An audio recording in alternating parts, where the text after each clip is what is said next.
بسم اللہ الرحمن الرحیم۔ خواجہ صاحب میری بات غور سے سن لو، جو تم چاہتے تھے وہ تم نے عثمان ڈار کو گن پوائنٹ پہ رکھ کر اپنے مقاصد کو پورا کیا ہے۔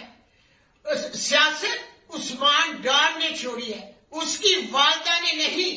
اب تیرا مقابلہ میں کروں گی سیاست میں، اور میرا چیلنج ہے تمہیں کہ تم میدان میں آؤ اور دیکھو کہ تمہارے شیر کا میں کیا اثر کرتی ہوں۔